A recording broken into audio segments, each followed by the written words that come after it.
There are reactions you have that are not proportionate to the situation that produced them. The flooding anger at a relatively minor slight, the despair that arrives from a relatively manageable disappointment, the terror that surfaces in the space between a request and a response, the desperate need for reassurance in situations that do not logically warrant it. These responses are not irrational. They are not evidence of a broken psychology.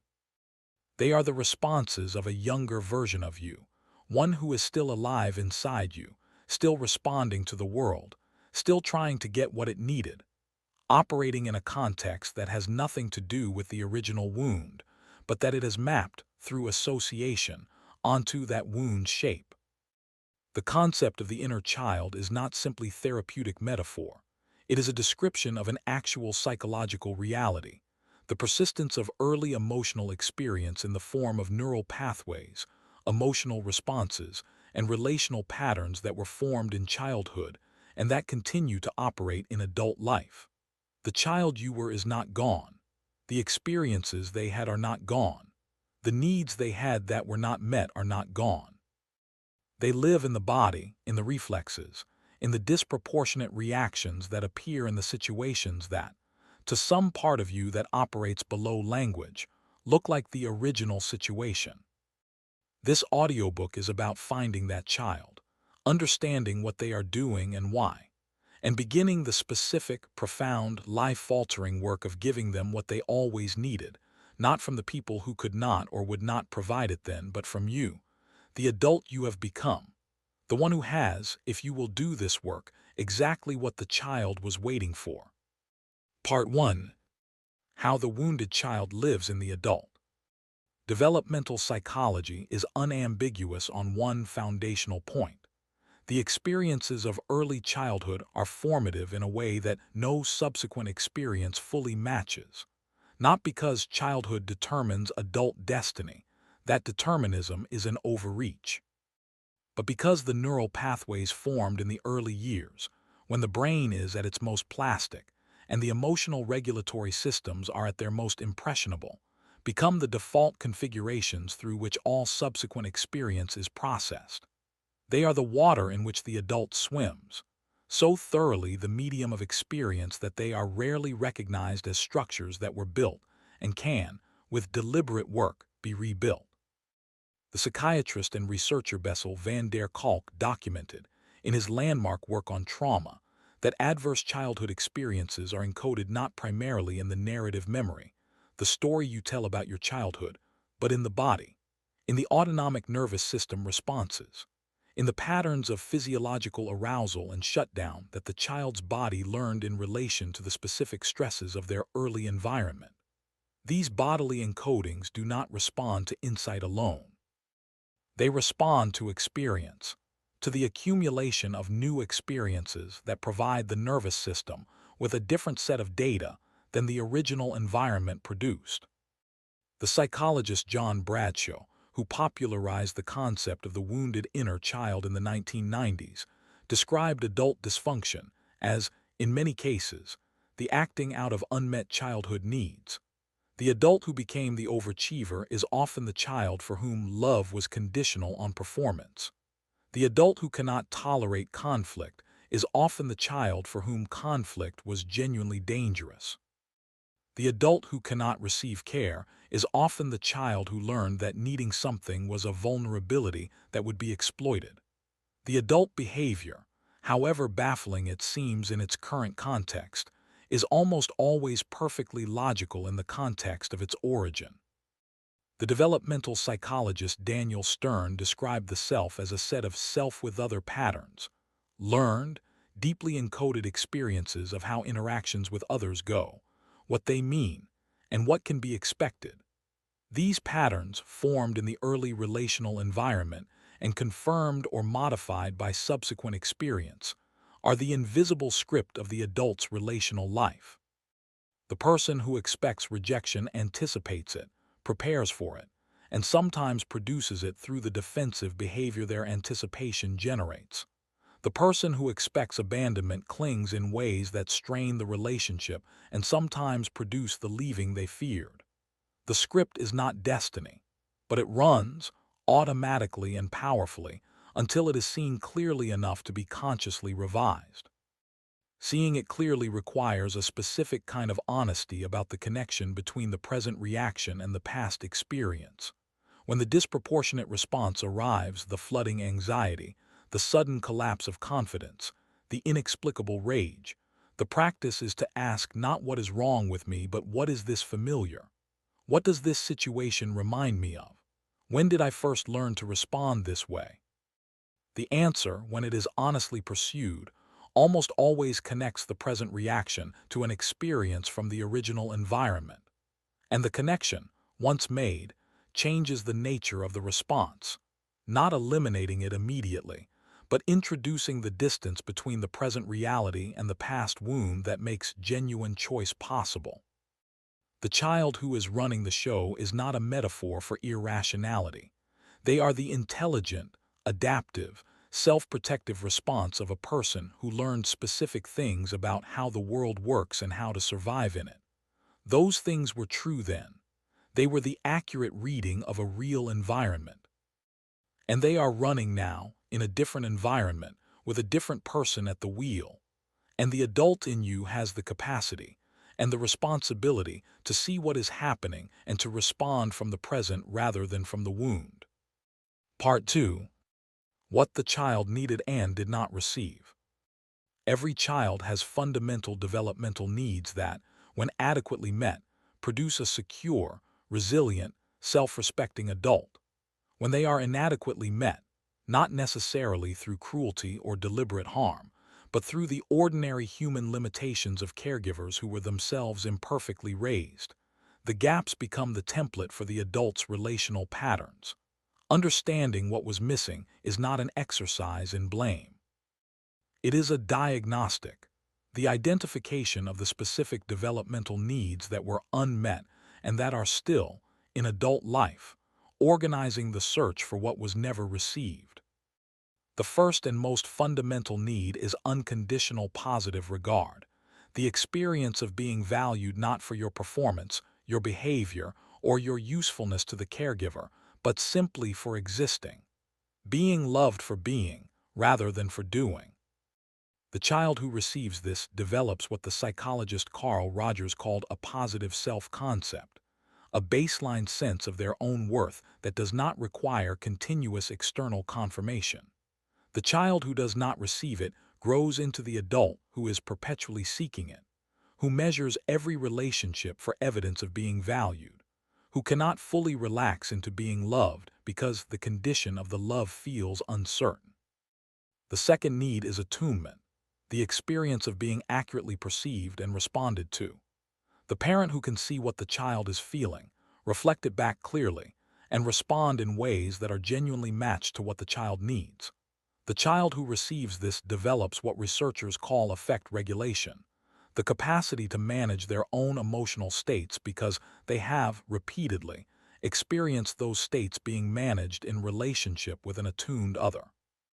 The child who does not receive it grows into the adult who struggles with emotional regulation, who floods, or shuts down, or oscillates between the two, because the internal regulatory capacity was never adequately developed in its crucial developmental window. The third need is safety, not the absence of all difficulty, but the presence of a reliably secure base. The knowledge that the attachment figure is available, responsive, and predictable, that when things go wrong, there is someone to return to, that the world, though uncertain, contains at least one reliable anchor.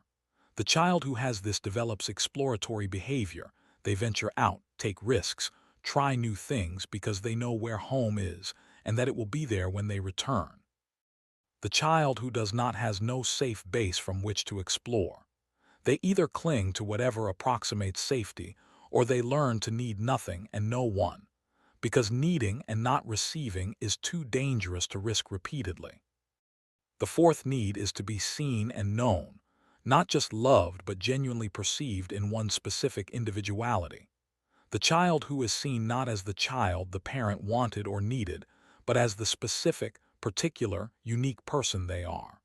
This is perhaps the most nuanced of the developmental needs, and the most difficult for even well-intentioned caregivers to fully provide.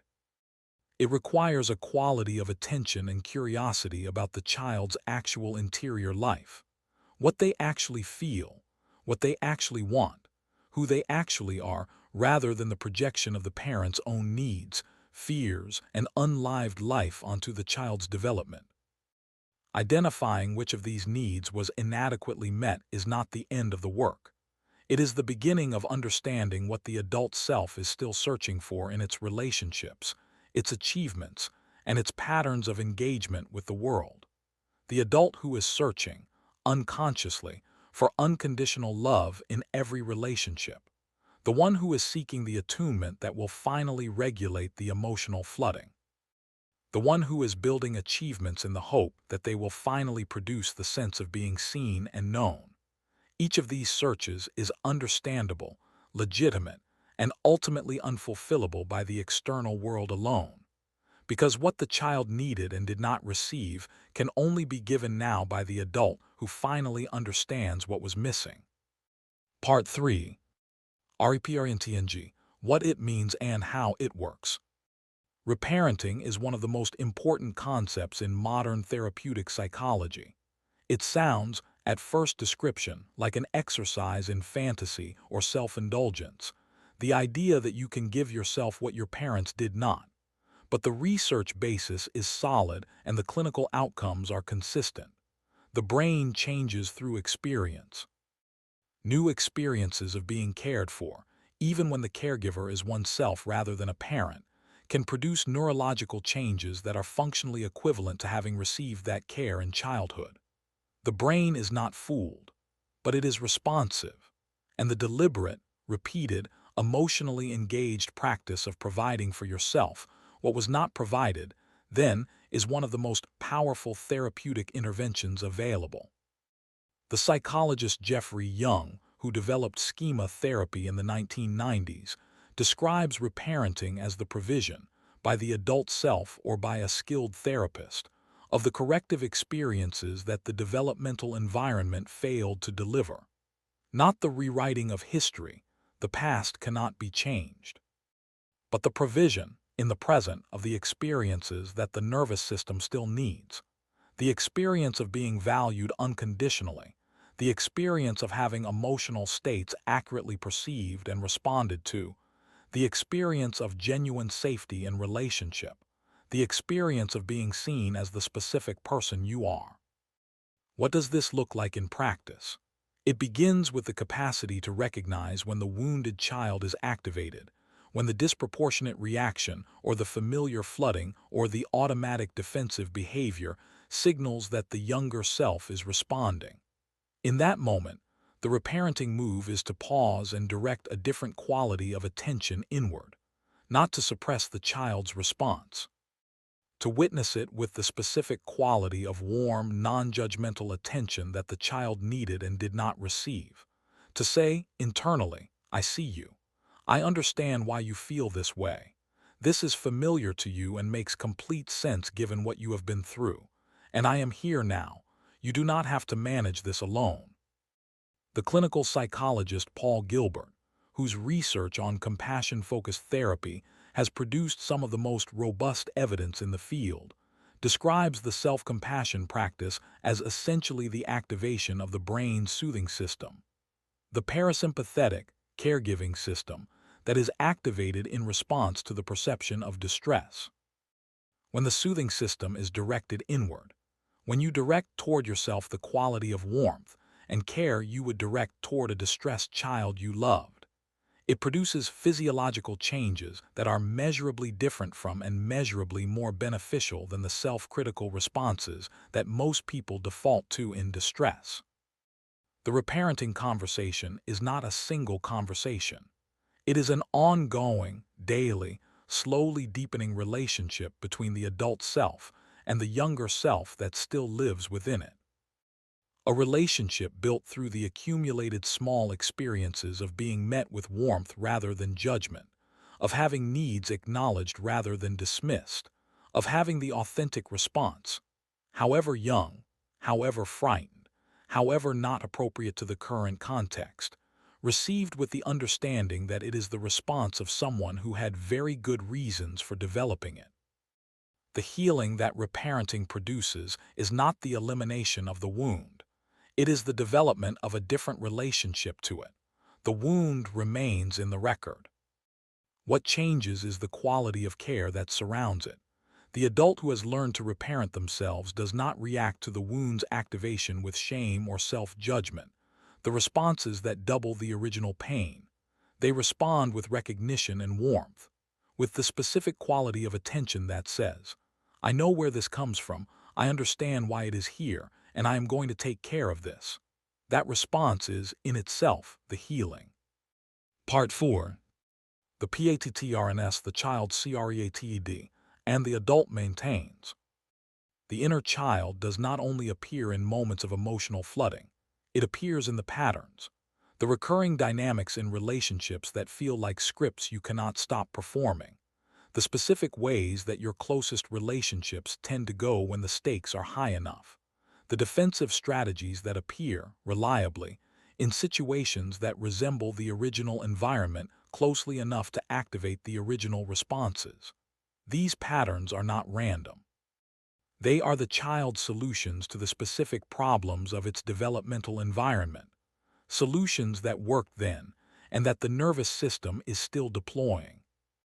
The attachment theorist Mary Main described what she called the coherent narrative, the capacity of securely attached adults to tell the story of their childhood with both clarity and equanimity, to acknowledge what was difficult without being overwhelmed by it, to recognize what was missing without being consumed by the loss, to see the caregivers as full human beings with their own limitations, without either idealizing or demonizing them. This coherence, which she found was the strongest predictor of the parent's ability to provide secure attachment to their own children, is not a natural state for people whose early experiences were inconsistent or painful. It is an achievement, one that requires the work of honestly examining the old story. The patterns the child created are visible in the present if you know where to look. The person who always finds themselves in relationships where they are doing more of the emotional work, not because they attract a specific type of partner, but because the dynamic of the unequal investment is the familiar one, the one the child's emotional system learned to function in. The person whose friendships tend to replicate the roles of their family of origin, the caretaker, the responsible one, the one who keeps the peace, because these roles are the ones the nervous system knows how to inhabit. The person whose professional relationships always seem to replay a dynamic of never quite receiving the recognition that their work deserves, because the template for relationships with authority figures was formed in an environment where recognition was withheld or conditional. None of these patterns are permanent, but they are persistent because they are enacted below the level of conscious choice. The person is not deciding to repeat the old dynamic. They are enacting it automatically in the way that all habitual patterns are enacted, faster than conscious decision, in the space before deliberate choice has a chance to intervene. Making the pattern visible, seeing it clearly, naming it as the child's solution rather than the adult's inevitable destiny, is the necessary first step toward the choice that interrupts it. The interruption does not look dramatic. It looks like the moment of awareness in the middle of the familiar dynamic, the recognition that this has happened before, that this feeling is familiar, that this response is the old one rather than the appropriate present one. That recognition, followed by the question, "What would the adult in me do here?" rather than the frightened child, is the whole of the intervention. And it requires repetition. Hundreds, eventually thousands of times. Because the neural pathway of the old pattern is deep and well established, and the new pathway of the conscious interruption is new and requires the deliberate repetition that all new learning requires. The child who is still running the show is not doing so maliciously. They are doing so out of love, the love of protecting you with the tools they know. The work is to thank them for the protection, to witness what they have been carrying, and to take over gently, warmly, without judgment, the job that was always too large for a child. the job of navigating the adult world from the adult self, the job that the inner child has been attempting with the best tools available to it for far too long. Part 5. The practice of inner child work. Inner child work is not a single exercise or a weekend workshop. It is a sustained, patient, ongoing practice of developing a relationship with the younger parts of yourself that is genuinely different from the relationship you have had with them for most of your adult life. Different in that it is characterized by warmth rather than judgment, by curiosity rather than avoidance, by the specific quality of attention that was not available then and is available now. The first practice is meeting the child. This can take many forms: journaling, visualization, working with a skilled therapist. The common element is the deliberate turning of attention toward the younger self and the sincere inquiry. What are you feeling right now? What do you need? What are you afraid of? Not as a performance, but as genuine curiosity. The answers that arrive, and they do arrive, often in the form of the emotions and sensations and memories that the inquiry unlocks, are the child's contribution to the conversation. And the practice is to receive that contribution with the same quality of attention you would bring to a child you deeply loved who was telling you about a difficult experience. The second practice is the reframing of adult behavior as the child's attempt. Every pattern, every defensive strategy, every recurring dynamic in your adult life has a younger origin. The practice is to ask, when you observe the pattern, how old does this feel? What age was I when I first learned to do this? What was I trying to protect? This reframe does not excuse the pattern. The adult still needs to take responsibility for the impact of the behavior in the present. But it changes the relationship to it from self-judgment to understanding. And from understanding, the capacity for genuine change becomes available in a way it never was from the position of self-criticism. The psychologist Kristin Neff, whose research on self-compassion has produced some of the most robust findings in modern psychology, describes the practice of self-compassion as three components: mindfulness, the honest acknowledgement of what is being experienced, without suppression or exaggeration; common humanity, the recognition that suffering and imperfection are part of the shared human experience rather than evidence of personal inadequacy; and self-kindness, the active choice to treat yourself with the same warmth you would offer a good friend in the same circumstances. This practice, applied to the inner child work specifically, is the reparenting practice in its most accessible daily form. The third practice is the provision of what was missing. Not by going back, that is not possible, by providing it now. The unconditional regard that the child did not receive is available from you in the present. The decision to value yourself not for what you achieve, but for who you are. The attunement the child needed is available from you in the present. The practice of accurately perceiving your own emotional states and responding to them with genuine care rather than with suppression or self-criticism. The safety the child needed is available from you in the present. The construction of an internal environment in which the authentic self, including all its wounded and frightened and hopeful parts, is genuinely welcome. The child who is still running the show has been running it in the absence of the adult, in the absence of someone who could see clearly, respond warmly, and provide what was always needed. You are the adult now. You are the one who can see clearly, respond warmly, and provide what was always needed. The work is not to go back and change what happened. The work is to be present now, in the actual present, with the specific quality of attention and care that changes not the past but the nervous system's relationship to it. That change is real. It is gradual. And it is one of the most profound gifts you will ever give to the child who needed it then, and to the adult who is carrying that child still.